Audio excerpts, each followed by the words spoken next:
The Raiders reward punter A.J. Cole with a nice contract, well-deserved contract extension.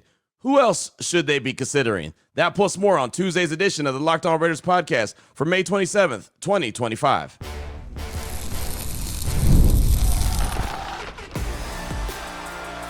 You are Locked On Raiders, your daily Las Vegas Raiders podcast. Part of the Locked On Podcast Network, your team every day. And welcome in, Raider Nation, to another edition of the Locked On Raiders podcast. Thank you so much for making the show your first listen of the day. We definitely appreciate you. You're catching the show wherever you find your favorite podcast, or you're checking us out by way of the YouTube page. You know we appreciate both. Show continues to grow each and every day because of your support and the great job my man Ari does behind the scenes, making sure we look good and sound good each and every day. We shout him out. Takes a lot of pride in his work, so we do appreciate that. So if you want to check him out on Twitter, you can hit him up at Ari Produces. You could always hit me up as well at your boy Q254. And if you want to be a part of the show, as many of you do, the Locked On Raider podcast voicemail line 707-654-4693. We'll get your calls, texts, and every once in a while we'll squeeze a tweet into the show as well. But we'll close out today hearing from you, calls, texts, a lot of really good feedback off all the different conversations that we've had here lately on the show. That'll be in segment number 3. Segment number 2, I already mentioned the fact that A.J. Cole got hit with a nice contract extension because, well, he's one of the best punters in the league. So I have 3 guys that I'm looking at that I believe the Raiders should be looking at to extend sooner rather than later as well. 3 guys that I think are priorities for the Silver and Black. We'll talk about that. Segment number 2. Here in segment number 1 is just news and notes of the day, and it really is all about A.J. Cole. We'll jump right into that after I tell you about the title sponsor of the show, and that's FanDuel. Right now, new customers can get $200 in bonus bets when your first $5 bet wins. So, off top, A.J. Cole gets a contract extension. My guy Jordan Schultz, NFL on Fox, he actually sent me the text message and the tweet letting it be known that it happened on Memorial Day, which is, I think, awesome. And it's funny, we were just talking about on Monday's show, if you got to check out the Memorial Day show, I was just talking about there's not a whole lot of news and notes that are be going on. There may be a contract extension here or there, or whatever the case may be, guys sign and guys release, whatever. I did not have any idea that A.J. Cole was going to get a contract extension. So it's not like it's something I saw coming down the pipeline, or I heard that it was getting close and then all of a sudden it got finalized. I had no idea. But this is what this time of year really brings. So Jordan Schultz hit me with the text and let me know that A.J. Cole was getting that contract extension, and then boom, hit me with the tweet as well. And it said, the Raiders and 2-time first-team All-Pro punter A.J. Cole have agreed to a 4-year, $15.8 million extension with $11 million guaranteed, making him the highest paid punter in the NFL. Cole had 1 year remaining on his current deal, so now he's under contract for the next 5 seasons at just under $20 million. So there you go. Again, well-deserved contract extension for A.J. Cole, one of the best punters in the business, 2-time first-teamer, 3-time Pro Bowler. He has 374 career punts, 18,193 punt yards, which if you're a mathematician, and I'm not, but if you do the math, 48.6 yards per punt, and he's had 168 of those bad boys down inside the 20. That's of week 18 in 2024. So not too bad for an undrafted free agent, right? Not too bad for a guy who didn't even know if he was going to make the Raiders roster when he got the camp invite. And it's funny, I don't know if you follow Jordan Schultz on Twitter or you actually saw this. I wanted to make sure that I read this little story. It's not really a story, but maybe it's a quick thought. Whatever the case may be, Jordan actually reached out to AJ and got a couple words from him on Monday, and then he tweeted it out. I found it to be really interesting. Check it out. I just spoke to 3-time Pro Bowl Raiders punter A.J. Cole. So A.J. says, there was a point where I thought football might be over. After the draft, doubt started to creep in. I went into the Raiders rookie tryout thinking these might be the last 3 days of football I ever get. Imagine that. This might be the last 3 days of football I ever get. So he said, I enjoyed every second. I've been doing that for 6 years now. I actually had a job lined up with IBM starting September 1st. Even after the Raiders signed me, I kept it until the last minute. He said, I literally called Rick at IBM a week before our first game and said, we're playing on Monday Night Football. I'm not coming. He said, probably the most interesting way IBM has ever been turned down. But if I had gotten cut, I would have moved back to Raleigh and just started the job. Being the last Oakland Raider and the first Vegas punter means a lot to me. The history at this position in this organization is unlike anything else, and the fans really get it. I love the organization, I love the fans, and I love Las Vegas. I told my agents I want to be here for a long time. I want to play until I'm 40. I want to play forever. So that's A.J. Cole to Jordan Schultz on Monday. I just think that that's really cool. Like, the dude was down to what he believed were the last 3 days. Like, I don't know, and I guess at some point it happens to everybody. I couldn't imagine what myself thinking, hey, man, this might be the last week I do radio. Right? These might be the last few days. Actually, I've had that situation when I was at a music station in Texas, but I was still on ESPN at the same time, so it wasn't really the same. But we all knew that the show was about to come to an end because, well, one, the station wasn't very good and the show wasn't either. So we all wore like black that day, like we were going to our own funeral. So that was, I kind of remember that, but I can't imagine. I also knew there was going to be radio afterwards. He's talking about he didn't think, he thought football might be done, period. Like he was going to go get a job at IBM and that was it. It was a wrap. So what a success story, right? Signs as an undrafted free agent back in 2019. He's now with the Raiders through 2025 and beyond after signing a 4-year contract extension, $15.8 million, $11 million guaranteed, highest paid punter in the National Football League. Yeah, I think A.J. Cole's got a few more punts left in him. And what a weapon. I had someone tweet at me and say, I think it's a waste of money. And I said, are you serious? This dude has been an absolute weapon since he joined the Raiders. I mean, how many times has A.J. Cole flipped the field? How many times do we talk about in the weeks leading up to the game, like we always do it? We always have a breakdown, keys to victory for the Raiders. I usually do that on Friday before games. How many times have I said, as far as A.J. Cole goes, just keep being A.J. Cole. Flip the field, right? Get the ball down inside the 20-yard line, right? Make it tougher on the opposing offense to get cooking and help out your defense, right? And A.J. Cole has been that guy. And someone else tweeted at me and said, man, the Raiders have always had a thing for kickers and punters. And it's true. The history of the silver and black, a lot of great punters, a lot of great kickers. It's so wild that that's happened. Obviously, you think of Sebastian Janikowski, think of Daniel Carlson when you're thinking about kickers off top. George Blanda played both. I didn't see him play, but obviously he played quarterback and kicker. Then you had Marquette King, right? He was a really good punter. It didn't last a long time, but he was really good. Shane Legler was obviously phenomenal. A.J. Cole, I mean, they had Ray Guy.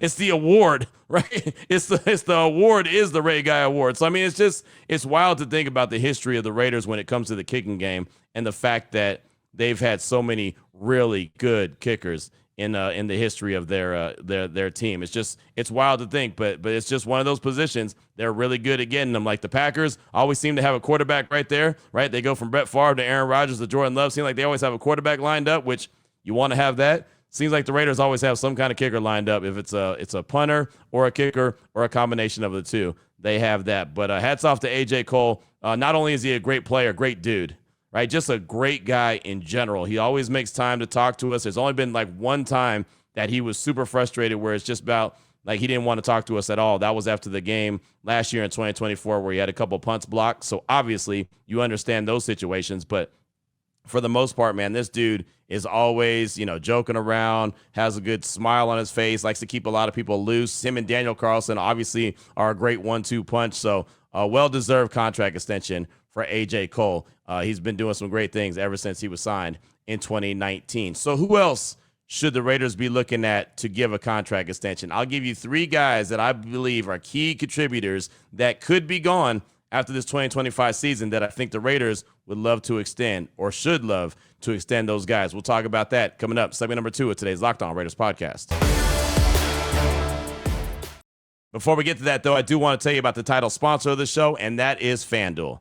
The NBA playoffs, they're in full swing, man. Every night delivers highlight-worthy performances, major momentum shifts, and cannot miss moments. Whether it's a game-winning shot or a breakout player, there's never been a better time to get in on the action. FanDuel makes it easy to stay in the game before tip-off and live with player props, performance trends, and same-game parlays. Fans have more ways than ever to play smart and win really big. Who's going to come up clutch in the biggest moments, right? If you're the New York Knicks, you're always looking at Jalen Brunson. You're looking at the Big Cat. If you're the Minnesota Timberwolves, you're looking at Anthony Edwards, right? If you're the Oklahoma City Thunder, you're looking at that guy they call SGA, the current MVP, right? Those are the guys that you're looking to come up clutch. But the role players, they play a big role as well. Shout out to Julius Randle, who's more than a role player for the Minnesota Timberwolves. Right now, if you want to be new to FanDuel and get in on the action, it's a perfect time to sign up. Head to FanDuel.com, place your first $5 bet, and if it wins, you're going to get 200 in bonus bets just like that. Make every moment more of FanDuel. It's the official sports betting partner of the NBA.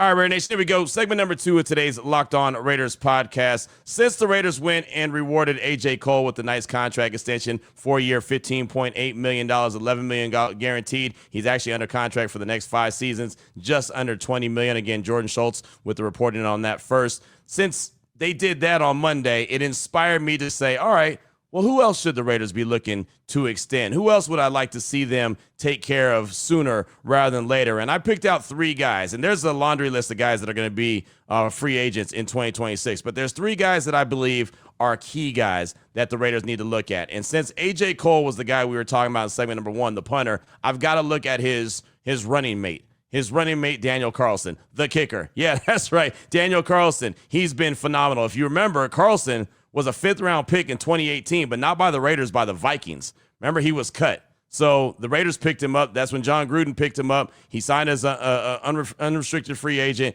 and the rest has been history. He's been fantastic. But he has no guaranteed money on his deal this year. He's in the last year of his deal, and then he becomes an unrestricted free agent. This is all Daniel Carlson has done in his career. He scored 832 regular season points, and only 9 of those points were with the Minnesota Vikings. Right? So that's what he's done his whole career with the silver and black. And there was a time, similar to A.J. Cole's story, there was a time when he had to step away. After he got cut by the Vikings, he actually took a little bit of time to himself just to get his mind right, because he started, just like A.J., the doubt started creeping in. Well, maybe I can't do this. Maybe I can only do it in college. Maybe I can't do it on the NFL level. And then that's when John Gruden got him into camp. Boom, had a tryout, signed him. The rest is history. 832 regular season points, only 9 with the Vikings, and he has had also 13 postseason points, and that's in 1 game played, right? That was back in 2021 with the Raiders, 4 for 4 from field goal and 1 extra point. Now, this is a gift and a curse, right? Similar to what you look at A.J. Cole with his 18,193 punt yards. That's fantastic, because that means he's almost getting a 50-yard a punt, average. Every time he kicks the ball, it's just about a 50-yard punt. Problem is he's punting a lot, right? That means that the Raiders' offense hasn't been very good. Well, similar to what I'm talking about when it comes to Daniel Carlson, 832 regular season points. He scored a lot of points because the Raiders are kicking a lot of field goals as opposed to kicking extra points. I'd rather see Daniel Carlson connecting on extra points as opposed to field goals. But I get it. He's a weapon. He's a guy that we call him Cash Money Carlson for a reason, right? When he misses a kick, it's like, whoa, what? What just happened? Wait, Daniel just no. Wait, hold on. We're surprised when Cash Money Carlson misses. So I believe that he should be extended just like they extended A.J. Cole. Those 2 dudes, those are great running buddies together. They're part of that special team battery where you want to make sure that you keep all those guys together. That it's all part of a process, right? A.J. is the holder for Daniel Carlson on the field goal attempts, his extra point attempts. A.J. is always the holder. Those 2 guys need to go hand in hand. So I think that that's the first guy, especially since we're talking about A.J. Cole. Daniel Carlson is the first guy that they should be looking at. And when I say they, I mean John Spytek and Pete Carroll, to get him extended sooner rather than later. Again, no guaranteed money on his deal this year. Speaking of no guaranteed money, another guy that we've talked about quite a bit on the show actually had a call, on Monday? I think it was Monday, a show we had a call about tackle Colton Miller.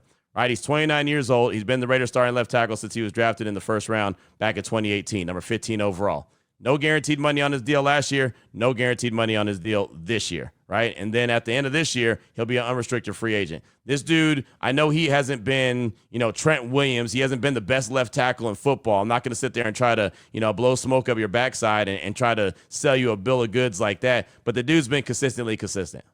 Right. And that's all I ask for. I say that all the time. Look, you don't have to be a 10.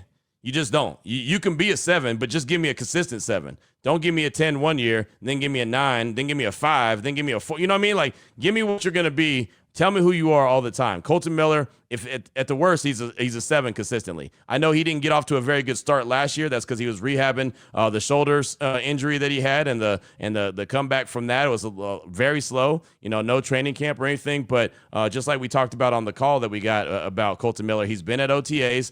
He's there, talking with Pete Carroll. He's there talking with, Brennan Carroll, the offensive line coach. He's out there with his teammates. He's there with John Spytek. Like, he's doing what he's supposed to be doing. And I'm thinking, and this is just my gut feeling. This is not me reporting it. So please don't say Q said this, Q said that. No, my gut feeling tells me they're going to take care of him.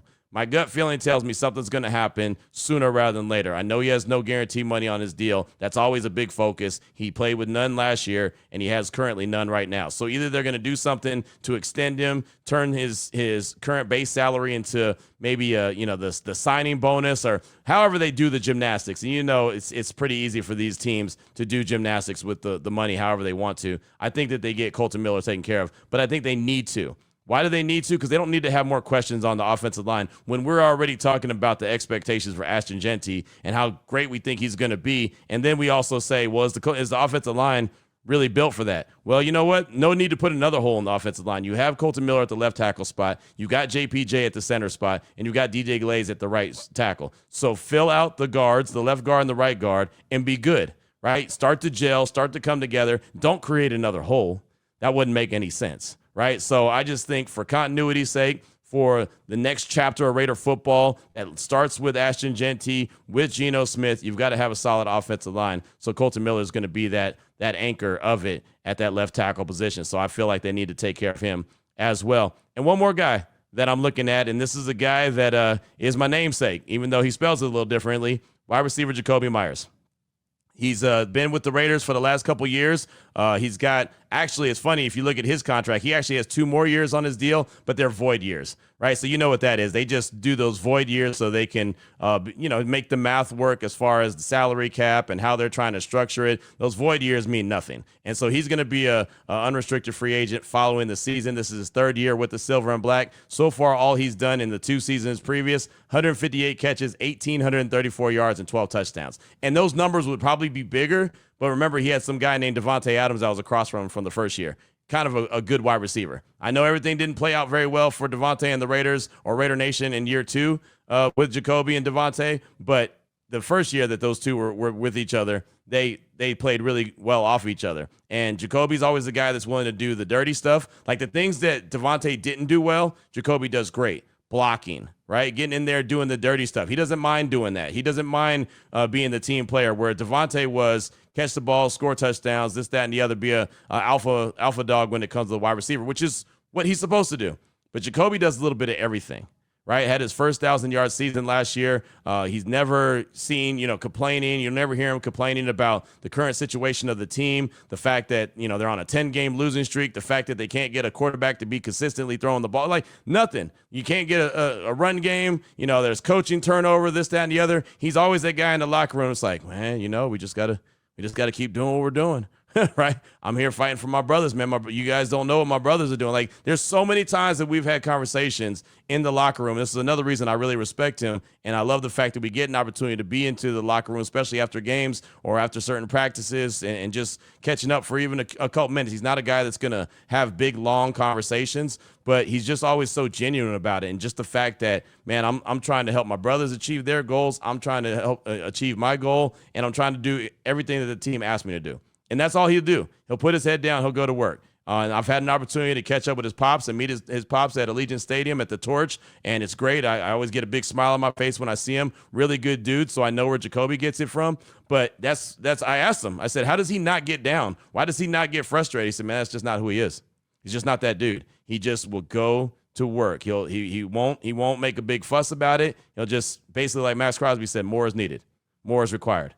That's who Jakobi Meyers is. So, again, he'll be looking for a contract at some point. He'll get a contract. He's only, 29 years old, be 30 years old when when his current contract expires. But all he's done the first 2 years, 158 catches, 1,834 yards, and 12 touchdowns. You know who he reminds me of as well, now that the Raiders have Pete Carroll as their head coach? Like a really good Tyler Lockett. And Tyler Lockett was really good with the Seattle Seahawks. But it's the same kind of blue-collar approach, right? Tough-minded dude, willing to do whatever the team asked. I mean, that's who Tyler Lockett was. That's why Pete Carroll was such big fans of his, and that's why I was surprised when Lockett got released from Seattle that the Raiders didn't sign him. But then the more I thought about it, I was like, they already got their Tyler Lockett. His name is Jakobi Meyers, right? And he's a really good wide receiver. The only thing is, Jakobi, I think, is a better wide receiver than Tyler Lockett was.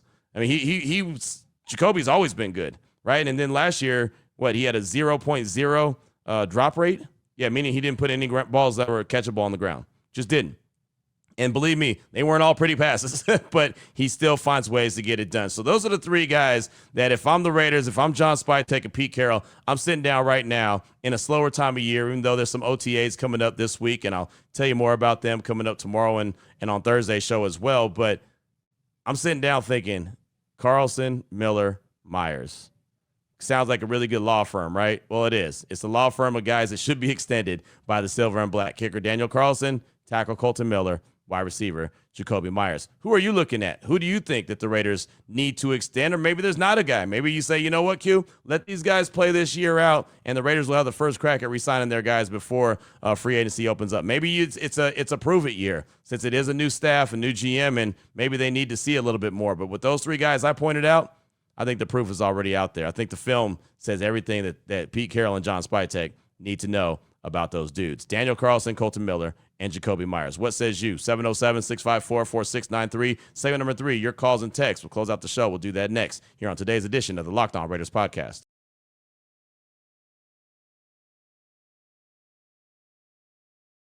Here we go, Raider Nation. Segment number 3 of today's Locked On Raiders podcast. Your calls and text draft that Locked On Raider podcast voicemail line, 707-654-4693. Let's start things out with D-Mac from Oakland, the 5 and dime. He's calling to talk about the Raiders' prediction for their win-loss total, and then he explains his reasoning why. Here's D-Mac from Oakland. Hey, what's up, Q? This is D-Mac from Oakland, 510 area code. First and foremost, I'd like to say you've been doing a wonderful job, and I'm going to speak on behalf of the Raider Nation. We all appreciate you. I predicted the Raiders to go with 6 wins, and that's if the Raiders continue to be this surprising team that we all scratch our head and be like, oh, just what I thought. You know, like last year, for an example, Antonio Pierce, him being inexperienced, really cost us some games specifically. And then for them to give up Josh Jacobs and then the injuries and stuff like that. So I base those 6 wins off of if we just continue to do what Raiders been doing year after year. Now, I think that we can get 8 wins if we just taking that turn. We just coming around the curve. It's just the first year under Pete Carroll and them. I can see us with 8 wins. Now, if Dino play like a top 10 quarterback, and then we have Ashton Genty, if he's played like a top 5 running back with Bowers playing like a top 5 tight end, and our offensive line is decent as we expected and no bad luck on injuries, I can see us pulling off 10 wins and possibly making the playoffs with 10 wins. But that's what I have to say about the Raiders. Tell me what you think about what I'm saying. And, again, we all appreciate you.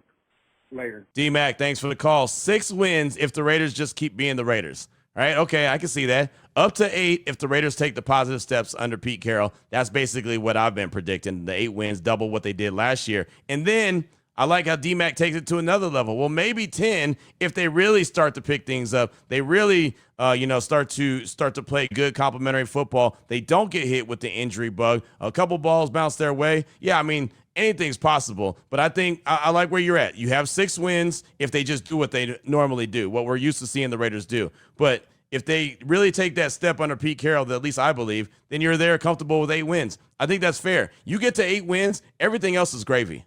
Right? Everything else that you do after that is a great positive step. And it goes back to what I was saying on Monday's show, what I think that they're going to be saying about the Raiders after the 2025 season. That's a team you better watch out for. That's a team that's building things the right way. They've got some real deal dudes in that locker room that love football, and they're hungry dogs. Obviously led by Max Crosby, obviously led by Brock Bowers, obviously led by Ashton Genty, Geno Smith, Pete Carroll. Like, I think you're going to hear that. But there's obviously you've got to be able to put it together. So D-Mac, I like your call. Really good stuff. Up next, got a text from Raider Canuck. Says, hey, Q, Raider Canuck from Toronto. First time in a very long time. It feels like there's hope and optimism for the upcoming season, and it isn't misplaced. There's tons of positivity surrounding the team. It seems like we're finally going to have a competitive team for the future. Can't wait to see how this year unfolds. Thanks to you and Ari for all that you do. Win, lose, or tie. Raider till I die. Raider Canuck there from Toronto with the text. And I agree 100%. It really feels like there's some good positive momentum. It's funny, I was at an event for the radio station, all our radio stations. We have a new country station. So we were at an event on Sunday, and I was talking to someone who's a Raider fan, and they said, so Q, I hear a lot of positivity, but what's your gut feeling tell you? Is it going to be the same old Raiders? And I was like, man, I don't want to, sell. I don't want to sell like, snow to an Eskimo or anything. I don't want to try to oversell something or put extras on it. I said, but man, for some reason, it really feels like there's some real true positive momentum. And it's funny because I even said, I'm still kind of waiting for, all right, but what happens? All right, this is going to, you know what I mean? Like the inevitable that's happened over the years where it's like, all right, the Raiders have something good going and then something happens or, somebody all of a sudden wants a trade or, you know what I mean? It's like something. It just seems like everything is rolling too smooth. I don't want to jinx it. I don't want to, put extras on it, but it just truly feels like for the first time in a long time, like you said, it's a lot of hope and optimism and it isn't misplaced. It really feels true. So thanks so much for that text. Definitely appreciate you. Up next, I got a call from my guy, Leo. He's calling to talk about how the Raiders can find success in 2025, what they'll need to do and make sure is correct to have that success. Here he is, Leo, breaking it down. Hey, what's up, Q? Happy Memorial Day. This is your boy, Leo, a.k.a. Cheeto Linus. Man, I'm so excited for the season. I keep hearing everybody talk about Geno, Ashton, how all that depends. Our season depends on them, the culture change. But I think one thing we really need is to pay attention to those trenches.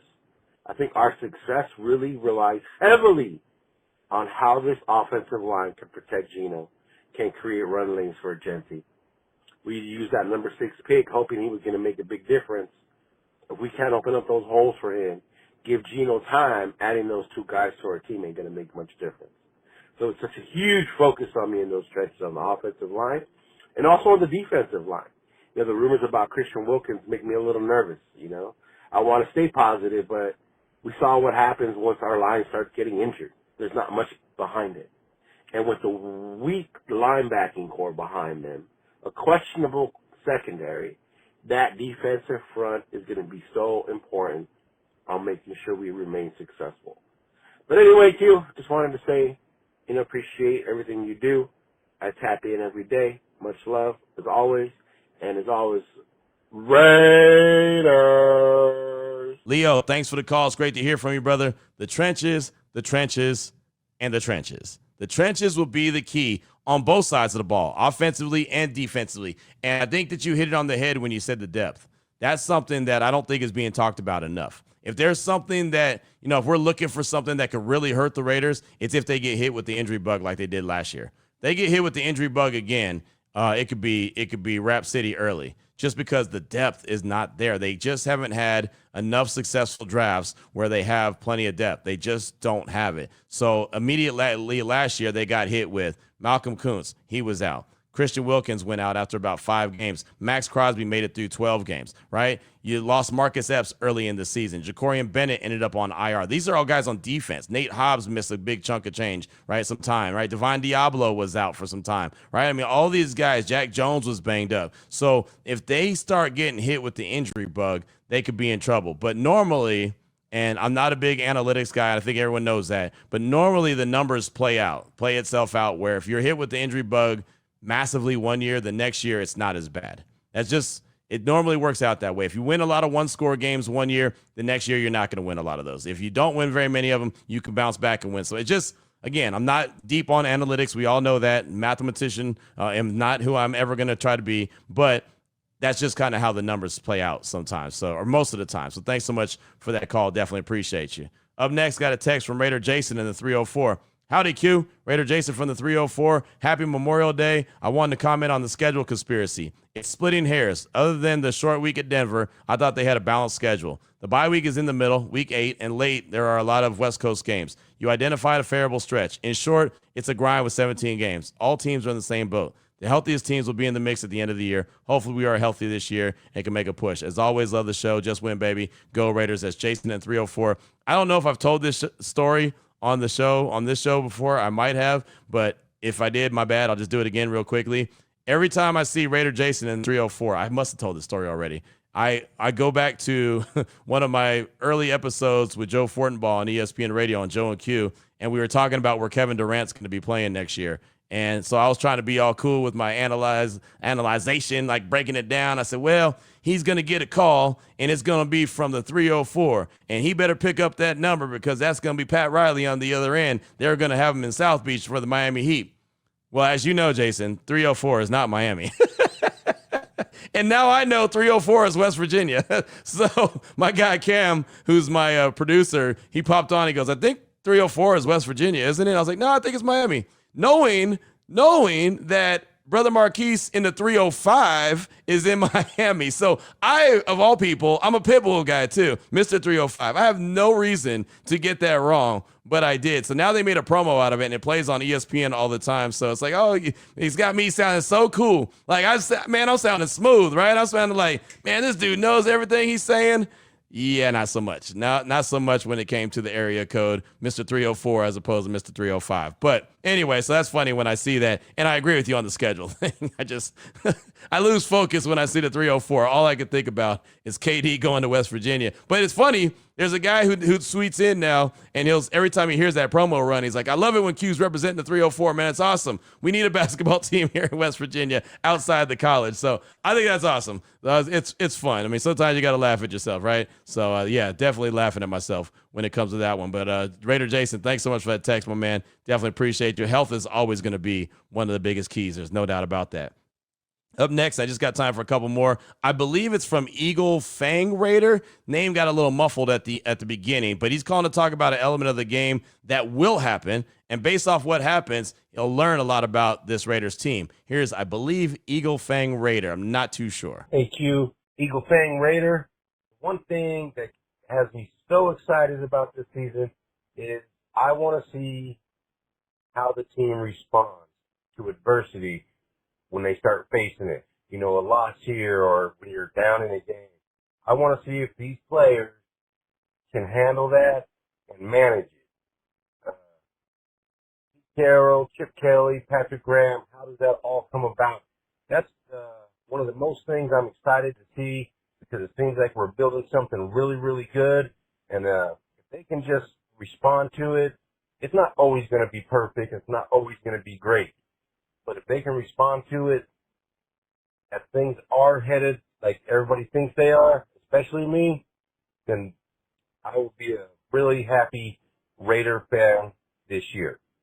Thanks for taking my call, Q. Thanks so much for the call, my man. Appreciate you. Sorry about messing up your name, but as you could tell and hear, it got a little muffled at the beginning. But the question did not get muffled. How will the Raiders deal with adversity? Right? Great question. Adversity is going to happen. It happens every game, right?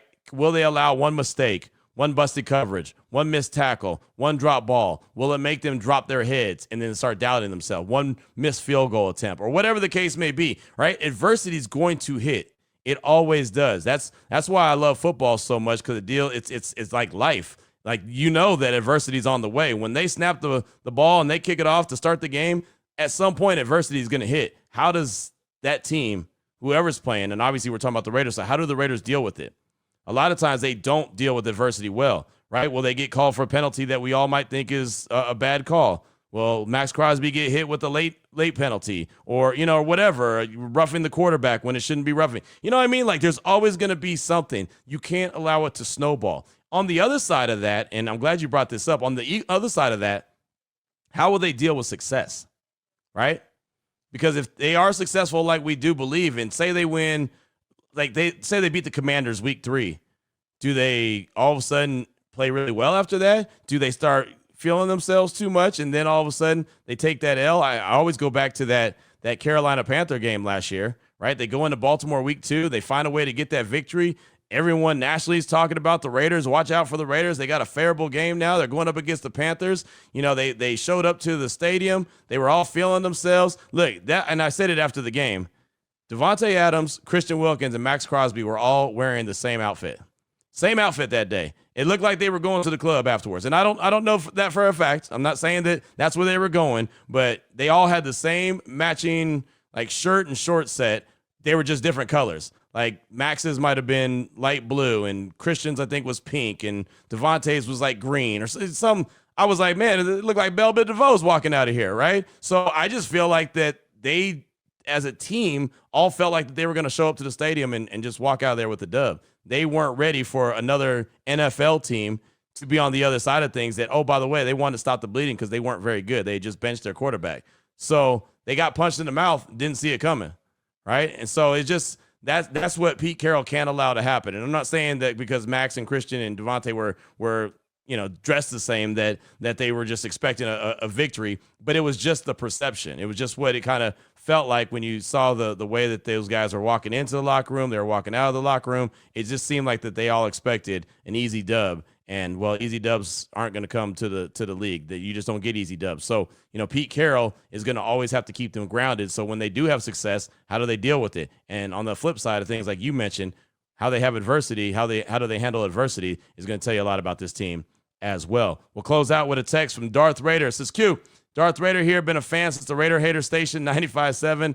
Haha, my thing is, I don't understand why Genty's stance is such a big deal. If this is the best possible stance for a running back, then all running backs would be doing it. That's why they have the preseason to work on things. And if you remember, Aaron Rodgers had an ugly high release point throw and developed it into the wrist flick throw motion. Only time will tell, and so will the stats. Thanks for all that you guys do. Go Raiders. That's Darth Raider. Yeah, look, Ashton Genty's stance, the way that he stands in the backfield, where it's always straight up and down, similar to Le'Veon Bell. They're calling it the Michael Myers, whatever the case may be.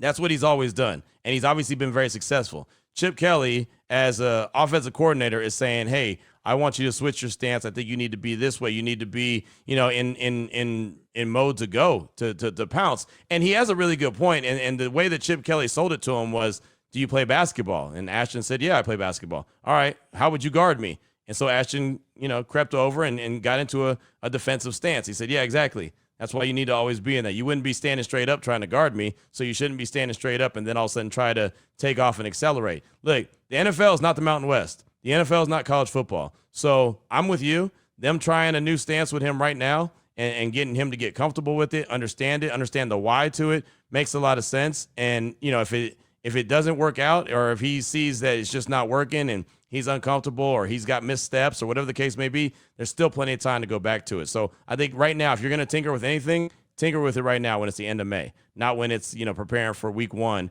and you're on the road to take on the New England Patriots. Let's not tinker with stuff then. By that point, have it all set in stone what everyone's going to be doing. But thanks so much for that text. Really good stuff as always, man. Definitely appreciate hearing from you. And that's all it's going to do it for today's show. Got more calls and texts that we'll get to on tomorrow's show. We'll have more news and notes, plenty of conversation as well. Assistant coaches, offensively and defensively, are going to be meeting today. No, not today. Tomorrow. That's right. Coming up tomorrow on Wednesday. So we'll talk about it. I don't know the exact times, but I know that they'll be meeting on Wednesday with the media. Hopefully I'll be able to be a part of that just because my ESPN show throws me off a lot when it comes to stuff like that, but we'll figure it out. We'll work it out. And then there'll be another round of OTAs, another day of OTAs where the media is allowed to be there as well, just like last week. So we'll continue to update you on all that and keep the party rolling like we do each and every day here on the Locked On Raiders podcast. So until then, Raider Nation, take care of yourself, take care of your family, love on your family. Most importantly, as always, just win, baby.